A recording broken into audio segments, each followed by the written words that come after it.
the value of the company is the employees. And the team and the retention. The retention. Yeah. And the customers, obviously. But the employees and customers, hand in hand, they have relationships. And so there's so many moving parts that as an entrepreneur, we can agree that it's stimulating. And I think you got to find your balance of staying stimulated in your business to stay engaged and stuff in it. Believe me, I was wise in the way of trying to take the shortcut out of high school. I mean, I figured out whatever possibility there was to get out of that place. It was like a prison to me. I totally understand. Like, if you're ambitious and you apply yourself and you work hard, it's pretty easy to advance pretty far in those industries.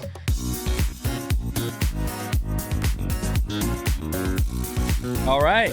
Welcome to another episode of the CashFlow Quest. We got Paul Tarpy here today, founder of Tarpy Heating and Air, has kind of dabbled on the private equity side, had an exit, and now is continuing to be a serial entrepreneur and start a couple of other companies. So, Paul, good to see you again, man. Good to see you. Yeah, no, I'm excited to be here. This is definitely love talking business, talking cash flow, talking just opportunities. I mean, there's so much opportunity out there.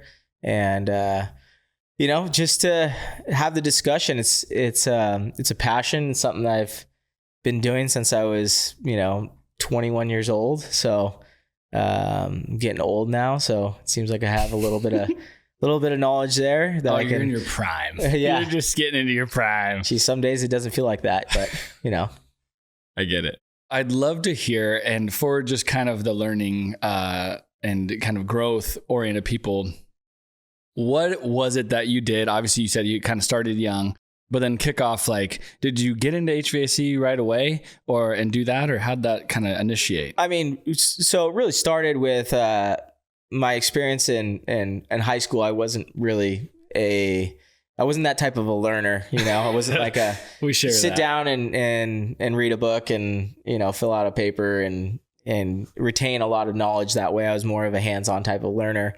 Grew up in a family where my dad was always a business owner. So that really instilled in me a little bit of understanding that you can do it on your own, right? I mean, my dad always worked out of his garage. Literally, his office was in our garage, which is kind of crazy. I think he had an office for a little bit of time, but majority of the time he was working out of the garage. And we had, a lot of kids. There's 9 kids in my family. So what'd your dad do? My dad's an accountant. Okay. So basically he was working books and just learned from, seeing that was a path that could be taken, and always was able to, have my pops around as far as, growing up and stuff, even though he was, working and stuff.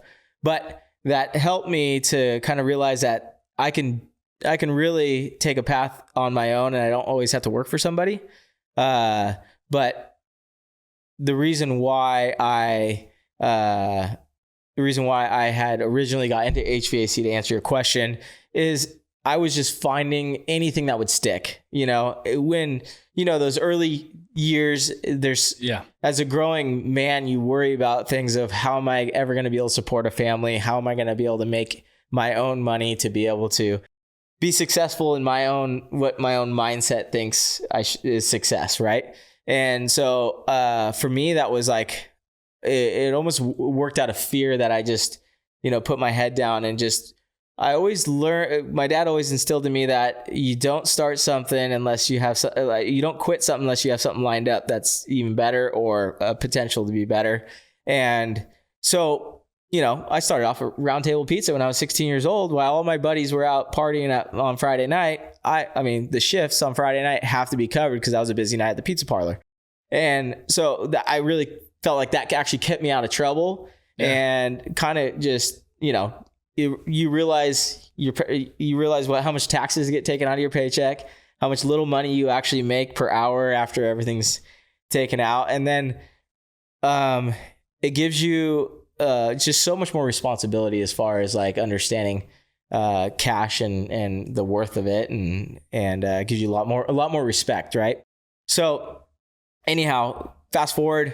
So I got out of high school early. I took an an exit exam to get out of high school. God, I totally forgot about that. You told me about that another time. Yeah. But so you and I were similar. I couldn't get out of there fast enough. Yeah. I didn't exit early. Yeah. So that's kind of non-standard. It's non-standard for sure. It's not like you broke out before me, man. Yeah. No, I mean, believe me, I was wise in the way of trying to be able to take the shortcut out of high school. I mean, I figured out whatever possibility there was to get out of that place. It was like a prison to me. I totally understand. So, definitely, you know how people have nostalgia of high school. There's no nostalgia. There is none of that happens in my realm. It's more along the lines nostalgia is happening now, and my kids and the early years of my kids have been something that I think I'll look back on and enjoy a lot more than my earlier years. So getting out of high school really dropped me into like a more full-time type of workspace. And I bounced around a little bit until I found somebody that really, they just basically offered me a job into the HVAC industry. And because I was working at a materials handling company, the guys like literally told me, he's like, dude, you don't want a job here. This is lame. You should come into working in a career. And I was just ambitious. And I was the just the type of kid everyone's looking for when you run a good construction company. For sure. I always had the mentality that, work as you work unto the Lord. That's a Christian perspective. And so I always stayed busy. I never stood around, and I always had a work ethic to just keep pushing. So people saw that, and they like that, obviously. And, it's in the industry of, construction. If you are a natural worker and you apply yourself, you go super far, super fast. It's not that difficult. And so anyhow, kind of transitioned over to the HVAC, was a grunt, worked my way up to running big jobs. It literally took me 2.5, 3 years to start running big jobs from having no knowledge. Yeah. You're 18, 19. 18, 19. Yeah. 21. Now I'm running, a $4.5 million job. And it was just, is the fact that the industry there was so much more work than there was people, that really you get opportunities that you wouldn't normally get if the industry was flush with labor. Yeah. It's skilled labor, people that have their head on straight, because, there's a lot of labor that can, then leadership, people that are willing to take on the responsibility and be held accountable to that responsibility, which I feel like that's the disconnect. You have more people that are willing to work hard, less people that are willing to work smart and take on the reins and the controls and the responsibility. Everyone wants the finger point. That's true. And also there's a lot of people that don't want the stress, they don't have the ambition. That's really what it comes down that to. Hunger and that fire. Yeah. There's, if you're ambitious and you apply yourself and you work hard, it's pretty easy to advance pretty far in those industries. So that's kind of how I advanced. And at a certain point, it was under enough pressure that I realized I could do it on my own and be under the same amount of pressure and probably make more money and not have to answer to people. And so at that point, I worked towards getting my own thing going, and just slowly transitioned out. Actually, the company that I worked for, they were really helpful because I wasn't going to become a competitor to them. I was actually doing a transitioning over to a portion of their business that they don't really care about. So they didn't care as long as I wasn't, stealing or anything like that. And so I had, got my own little Astro van and started doing weekend work, and it turned into, so were you focused on commercial and you went residential on the front end? I went residential on the front end. Yes.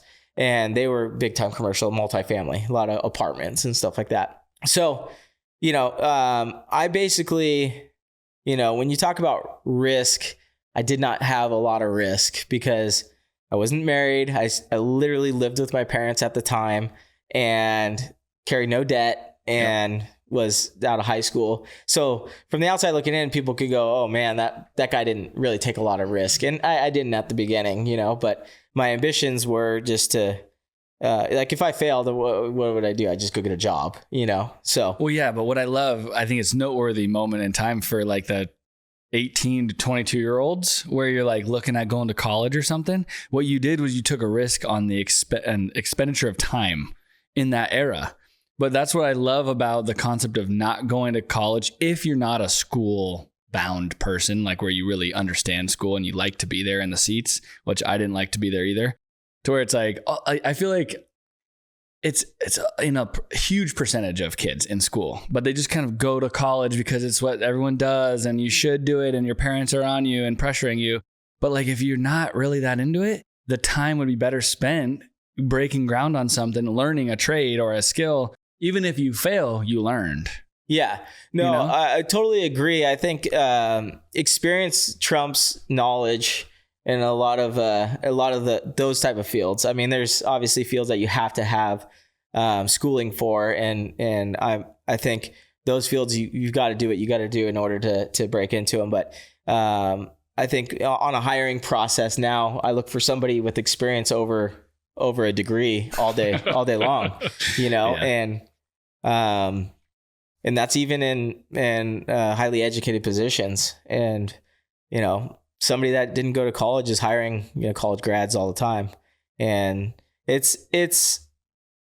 college has changed quite a bit in the last probably 10 years. I was against college from the get-go just because I wasn't going to be successful in that. So it wasn't a question for me. So it's not that I was so much against it. I was more along the lines it wasn't going to do anything for me and it was just going to be a waste of money.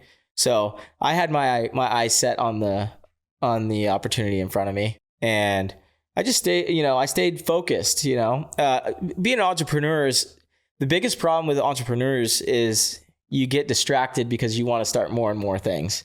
And then the things that you've started that have some momentum tend to suffer because we're not finishers. Yeah, we're not finishers. We're starters. and the beauty is, I read a book, Rocket Fuel. I don't know if you ever heard of Rocket Fuel. It's an amazing book. It just talks about what personality are you? Are you a visionary or are you an integrator? And once you realize that, you can really hone in your skills and find the right partner or find the right avenue for you to really shine and not put yourself in a position where it's going to be monotonous and end up like dragging through it and probably not do as good of a job because that's just not your skill set. Yeah.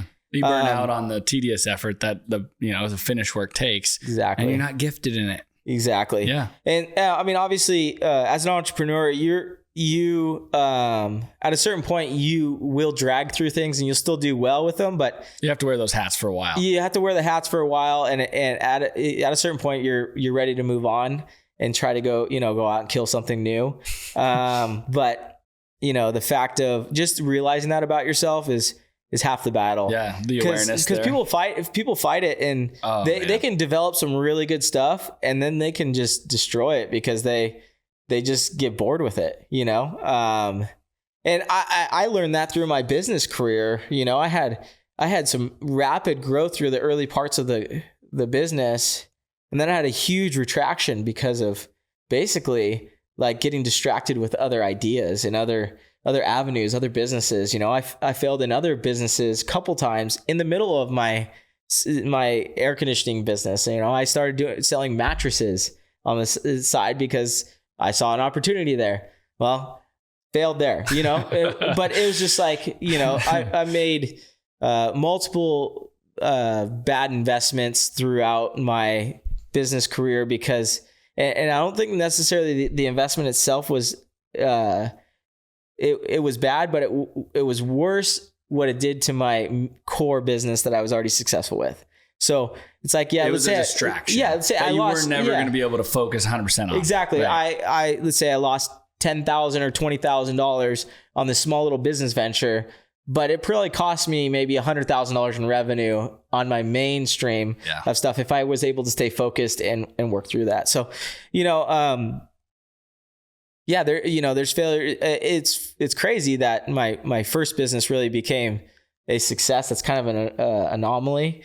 I feel like a lot of people fail a couple times before they become successful. I was pretty successful, and then I failed in other things along the way, and which shoved you back into your shoved lane. Me back. Yeah. And and in turn, set me back for years and stuff like that. But, you live, you learn, right? I didn't really have a lot of coaching back then. So I think that's the best coach though. That's the best argument for starting young, because then you have time to recover. For sure. Because once you have the house, the kids, and the Labrador, like now you have commitments that are going to be hard to shake. And I see it a ton of in my broker friends who have gotten used to living a high earning lifestyle. And then they want to pivot and get into other things or ownership of different things. And it really makes it hard. Once you get over like your mid 20s into your 30s, it's a different animal then. Yeah, definitely. It's especially when if you get comfortable a certain way, right? Trying to maintain that lifestyle and then pivot into something where it's not a consistent paycheck or something like that can be definitely difficult. You and I are wired very similar through this. It's actually funny to listen to you talk about it. I made college like an enemy, like I sipped on that fuel to push me to get through the monotonous, tedious tasks of running spreadsheets and like figuring out underwriting on these properties, like literally working on trailer parks. It's not that fun in person. Yeah. Like I was there doing the remodels with another guy that was running the tractors and putting in the playgrounds, and then doing the underwriting, paying the bills, figuring out the structure, the legal end. Like it's not that fun for people that are entrepreneurial. Yeah. But we powered through, and I look back on those, and that was like some of the early fuel was like, to heck with college. Like I'm going to go make my way over here. So it's funny for me to hear you say that, and we thought similarly in our 20-year-old era. Yeah. Well, and honestly, those skills live with you forever. I mean, just going out there and putting your hands on it and seeing what's going on is like, you'll have a knowledge that most investors don't have of like, what's the actual work entail. Yeah. And well, like why you have to keep, I'll tell you a funny thing, why you have to keep vendors and relationships with vendors in mobile home parks so much more sacred is no plumber, no HVAC guy, no anytime you have a plumbing leak on the sewer or the water, nobody wants to get underneath a mobile home in a mobile home park and dig a big hole.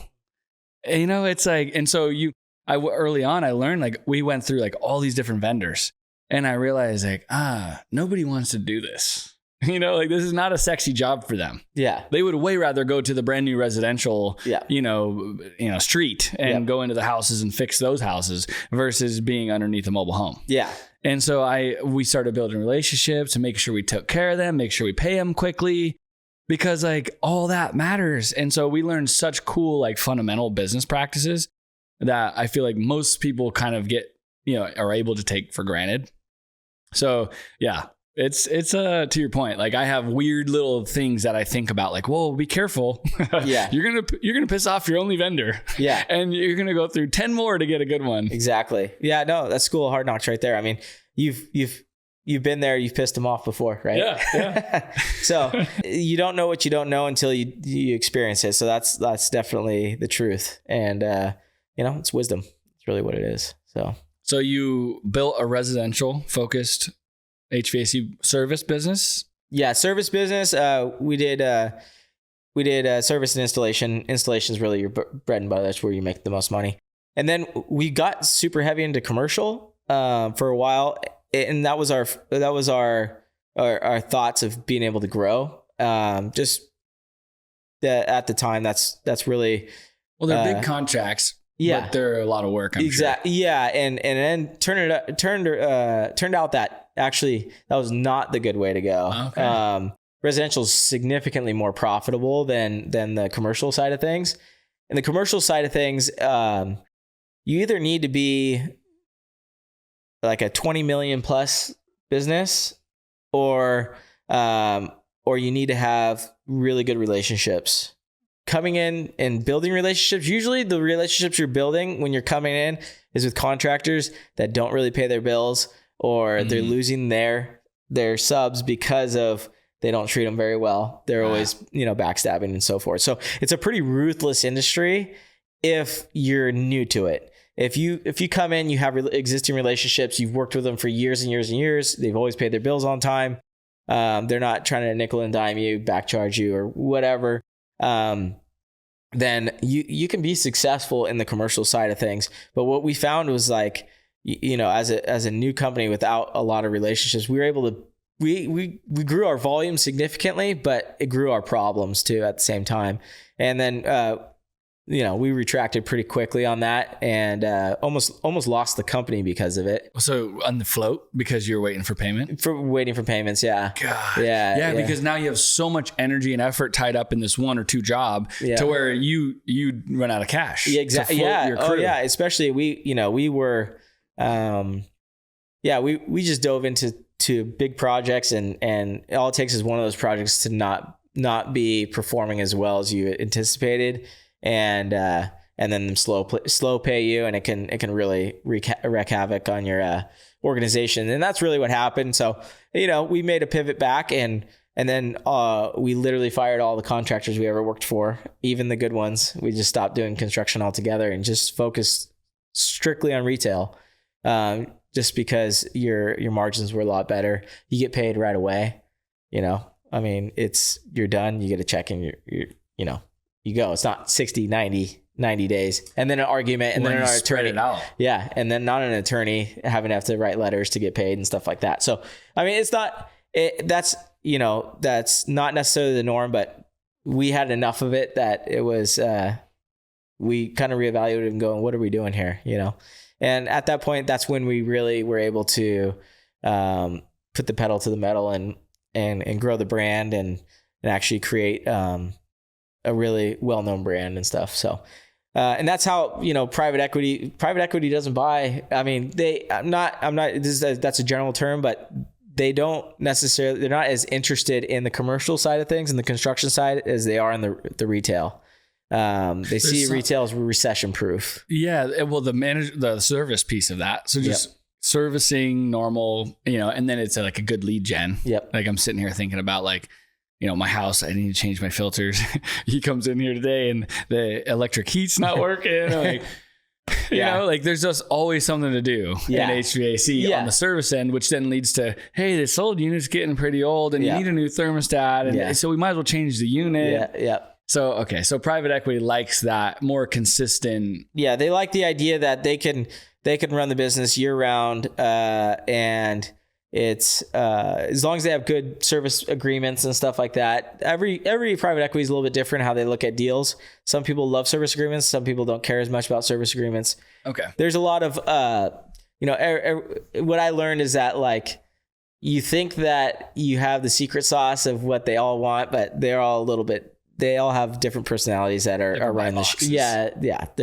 They have their own strategies. And what they come in is they basically come in and a lot of times just basically are a wrecking ball. And you look at it and you go, I don't even know why they bought this thing because they are destroying it. Or they don't seem to be like good stewards of the business from the outside looking in, or even, you just are surprised about the moves that they make.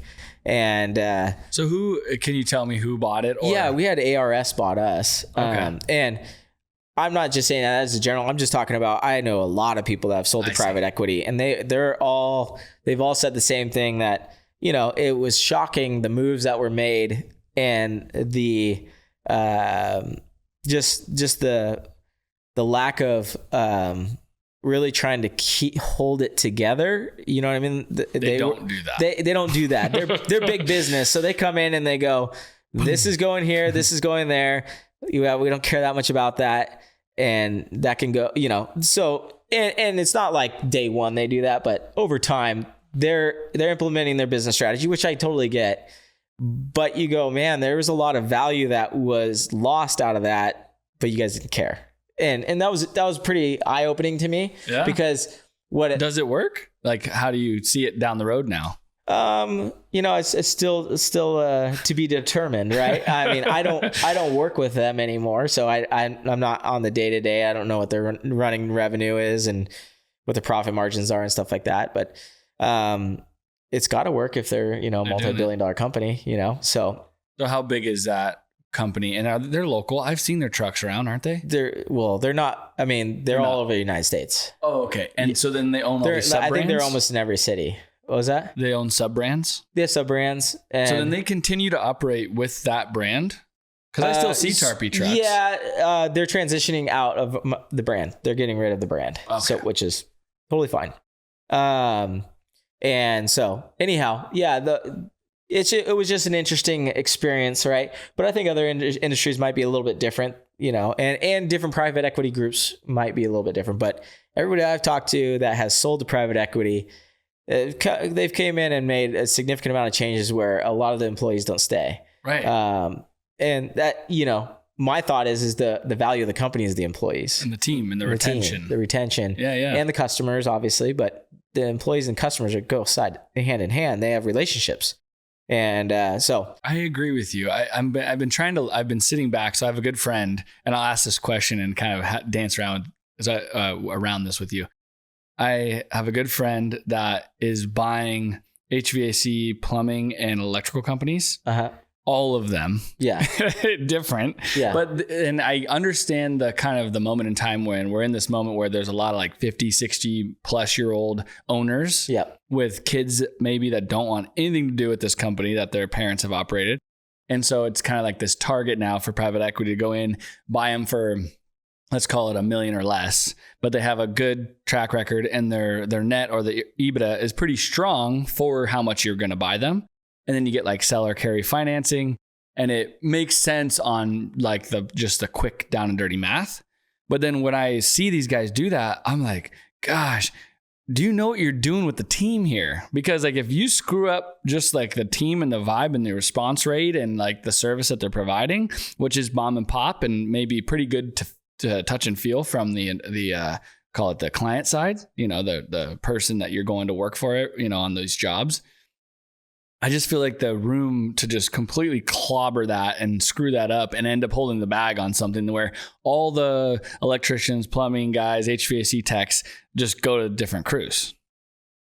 What do you think? So that for sure, I got out of that industry I got out because we sold, obviously. That was one thing. But another thing is it's a full-time job to keep your people and keep them happy and to make sure that, everybody sees the vision, that they want to carry the company vision forward and they feel like a team, because the industry doesn't have as many people as it needs. And the talent pool, you've got to be top pay, and people will leave for, there's not a lot of loyalty in the industry. Especially if a new owner comes in swinging. Yeah, for sure. And I've always, everyone that asks me about it, I say, being in the HVAC industry, and I'm not like just pumping myself up, but it's like being in the big leagues. And the reason why is because there's so many variables. You're dealing with employees driving vehicles to somebody's house to work on a machine. A lot of times that produces water, gas, and other things. And the machine can be temperamental as well. So it's like and old and under maintained. Yeah. And so the risk factors so there's a big. Lot of variables in that. And then you also have to have a dispatch, and then you have to have a warehouse. And I mean, at a certain scale, you need to have a warehouse. The vehicles are like your number one risk factor. For sure. I mean, high level. Yeah. Oh yeah. No, I've gotten a crazy amount of, I got a huge lawsuit, and it was just so much liability there. But anyhow, we get into that another time.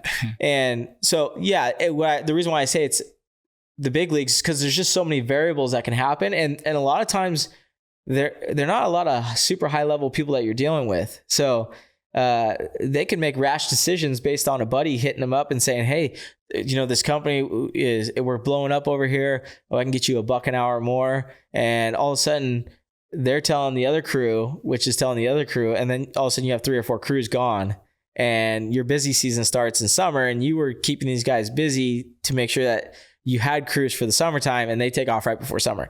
I mean, I can't tell you how often that happens to people. And they invest a ton of money in the off season to keep these guys. You spend them training. You're going through a lot of you're doing training and you're keeping them busy on maybe jobs that you wouldn't necessarily keep them busy on. And to the hope to have them in the busy season to be able to, kill it.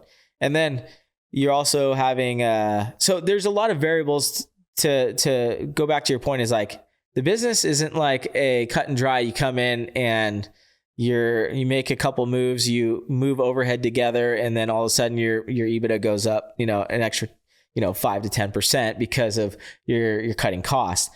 No, there's a lot of variables that can happen, and things can change really quickly. That's why it's shocking to me that they're so valuable to private equity firms, because they can. It's a hard team to manage. Yeah, and I don't feel like it's a rinse and repeat type of thing, especially in different. Well, because I come at it from like the opposite end of the spectrum, which is I actually buy a piece of dirt. Yeah, where people have like a house that they own and they pay us rent on. And so it's hard to screw up in comparison. Yeah. Because I can slip team members in and out. Yeah. But the asset's still there. Yeah. And I mean, your team member interaction with the customer is very minimal. Right. I mean, you have a manager, one to two people. Yeah, exactly. And as long as the amenities and everything stays up, the maintenance company does their job. People have a good experience with their living situation. I can control my interactions on so much less scale. And that's why it's so much more attractive. Like now I've moved on to other industries and I'm out of the contracting space. And man, I feel like a rock star as a business owner, because like these other industries, they don't understand how to serve a client and serve the customer. I'm used to, like a bad Yelp review can be worth $100,000. Like it could take literally $100,000 off your revenue. Yeah, you don't get 10 calls a day because you got a, scathing review about an experience that somebody had. So, I mean, we were used to making sure those clients are happy at the end of the day. And, whether it was valid or not, you're bending over backwards to make sure that those people are taken care of. Now, the industry that I'm in now is, we're in the hunting space, and we build lightweight tripod systems, and we're scaling it significantly. But what I found is that like it doesn't take much to make people feel like they're a rock star. They're taken care of. If somebody has an issue with the equipment, like our mentality is just like our send air conditioning. We'll fix it or send you a new one. Yeah, exactly. How hard is that? Done. You know what I mean? And people are just dumbfounded about the service, and it's really it's not that hard to do. I've never thought about the transitional piece there, where you just have more of a pleasing mentality from a different angle. Whereas like retail, if you were only in retail, it's like, well, we don't have to do that. Exactly. They're going to come back. We have the best product. Yeah. So we basically have gained such a great reputation because of the fact of we've come from other industries that was so much harder to deal with. And we had to be like so much more white glove that it kind of transitioned over, and it was just in our lifeblood to know how to treat people and how to do right by people and not put money first, because at the end of the day, good service provides money. I mean, that's really what's going to happen. And the value on the customer experience will then become the full circle. Amount of people that talk about their experience after if something's went wrong, and then how we reacted to it, it blows it up even more. So that's really been a huge momentum factor for us. And, we're scaling it. It's pretty crazy. I've never been involved in something that's moving so fast, and it's been fun. It's been really fun. It's definitely a breath of fresh air, right? As an entrepreneur, right?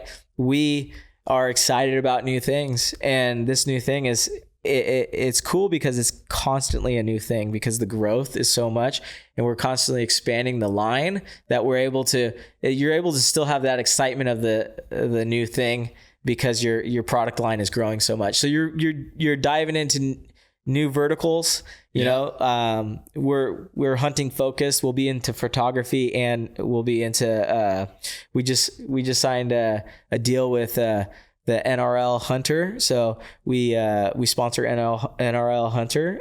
Which is huge. National Rifle League. league. Okay. Yeah, which is huge. Okay. And then this last year, I'll show you that. We sponsored the Olympics. Whoa, for the shooting. Yeah, for archery.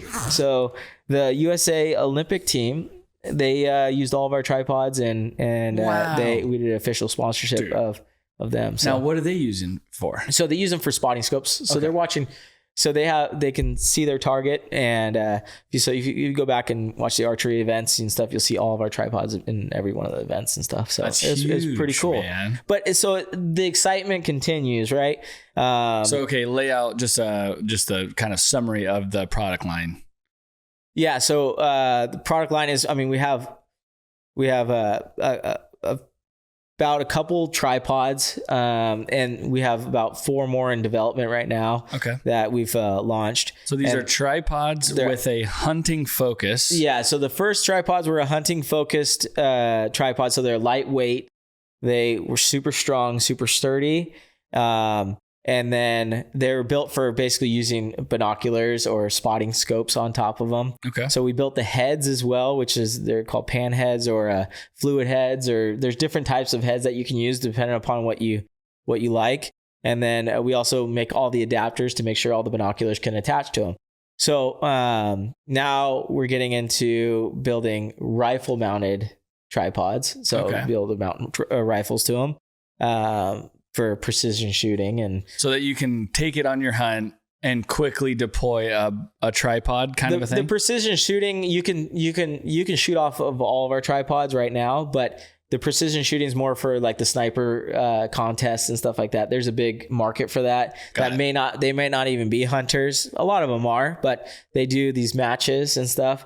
And so where they have to move. Yeah, they move. Shoot. Yeah, move, set up, and maybe shoot. The military could be. Yeah. No, believe me, we've already been talking to them and stuff like that. We have some stuff in the works. So yeah, no, it's exciting. There's so many moving parts that as an entrepreneur, we can agree that it's stimulating, and I think you got to find your balance of staying stimulated in your business to stay engaged and stuff in it. But even if you find yourself getting bored, you gotta learn how to grind through that and keep yourself, because like with the heating and air conditioning business, what I learned is I needed to do something that was like a constant go out and kill type of thing where you have a new challenge every day. And that's why I was in sales.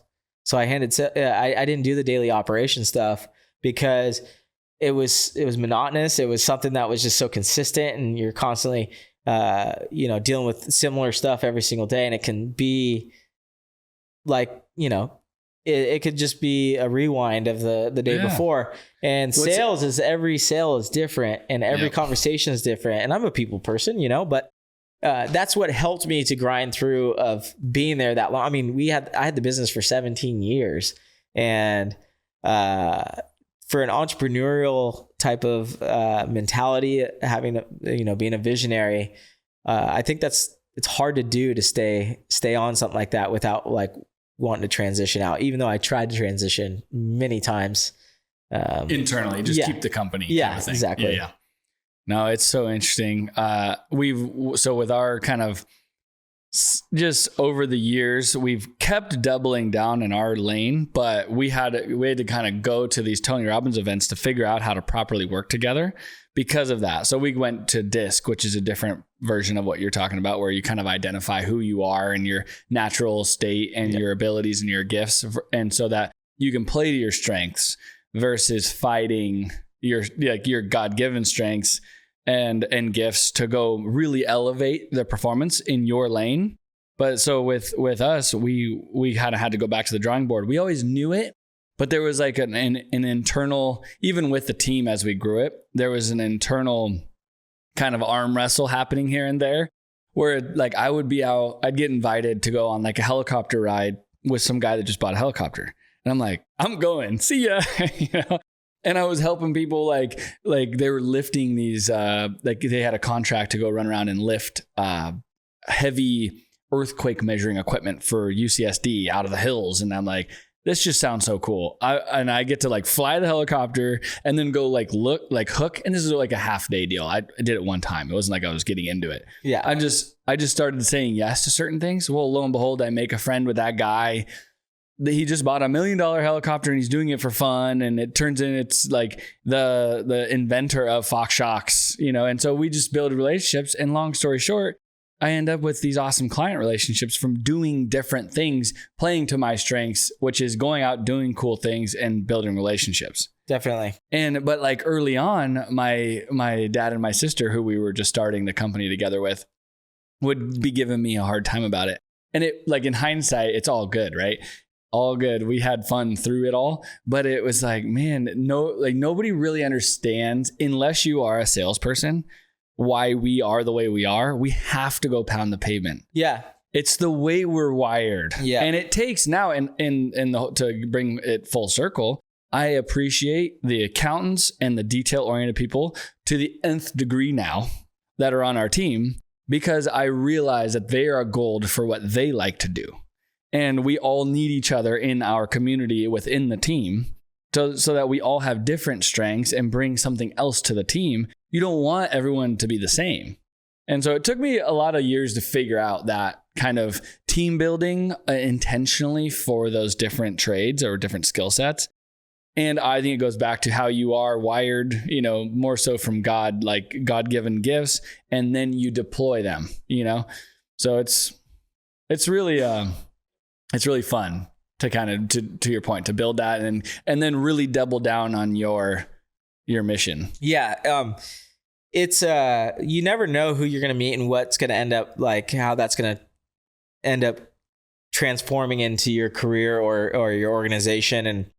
And you know, over the years I found that, like, a lot of the stuff that's happened is because I just continued to move forward in my business, and I continued to branch out. Like, I continue to you just never know who you're going to meet and what they're going to contribute either now or later to your career.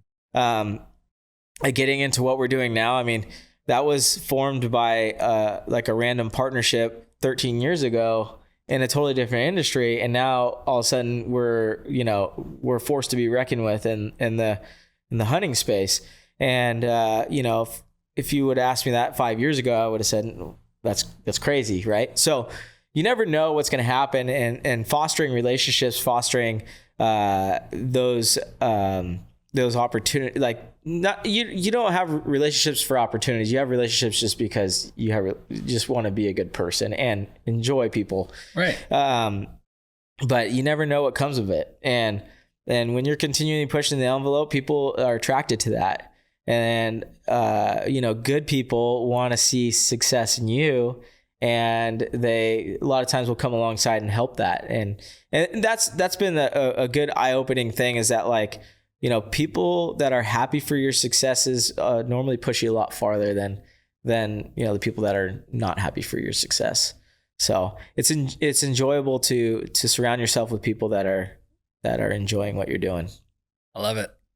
So then let's wrap up with kind of what you're thinking about now in the future, knowing what you know today, going through all those things in the past, having some capital at your fingertips. Where do you kind of envision, you know, the next kind of planning 10, 20 years of, like, building something that really produces revenue and or cash flow? Yeah. So for me, I mean, the big risk factors are, and I don't look at them as big risk because they're investing in me. So I'll probably end up still building a couple businesses, but do it, you know, strategically.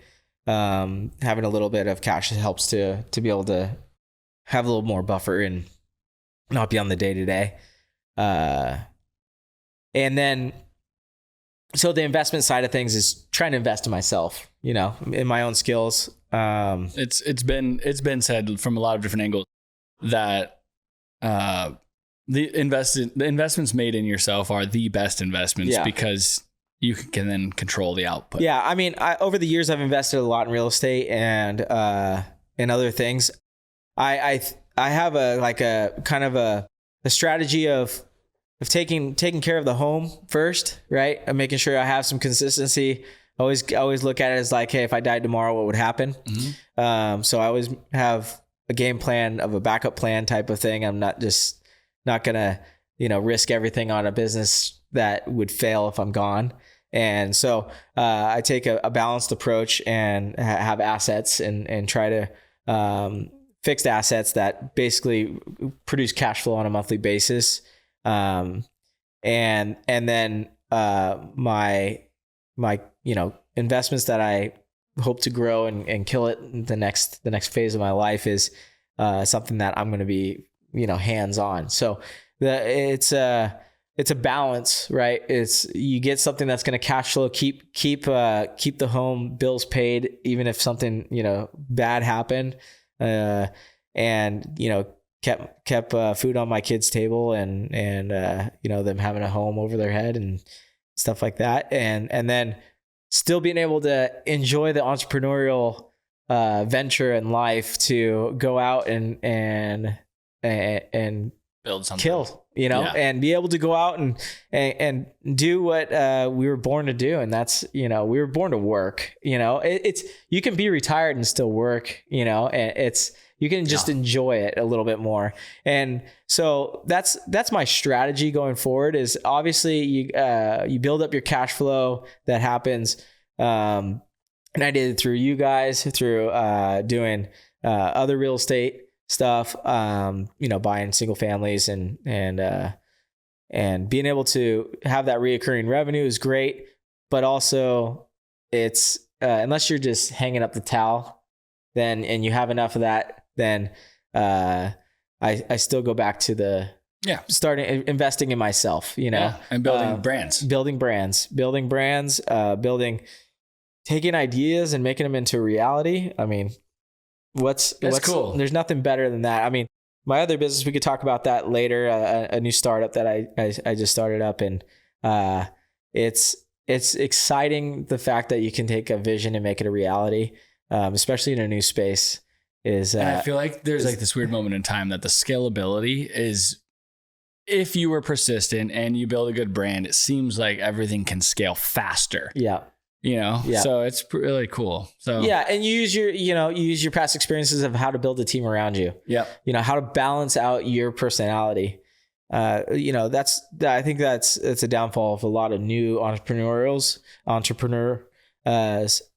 They don't necessarily know their personality. They don't know their strengths and weaknesses. And so they don't have the balance there to really have somebody that can actually sit there and be their bookkeeper, be their operations person, and let them instill the vision of the organization that they're developing. Once you get that figured out, it really helps. Yeah. Significantly helps. It takes away the headache. Totally. I have a few mentors that are like, guys, it gets easier. Like once you get to that certain threshold, you then just get to really cast the vision forward and have the whole team working, in alignment towards it. And I mean, I feel like Elon is the best real-time example of somebody that can focus attention and execute. The whole rocket thing like boggles my mind, man. Assembling that team from like hobbyist rocket people. Oh my God. Yeah. It's impressive for sure. And I love he talks about like, we're all collectively on the team, and in your life, the people that are around you, we're all a vector, like an arrow. And everyone's arrow, if they're going the wrong way because they're in turmoil and like bouncing off each other, like, no, you have to have everyone vectoring the same way. Yeah. And I love that. It's like an aviation thing too.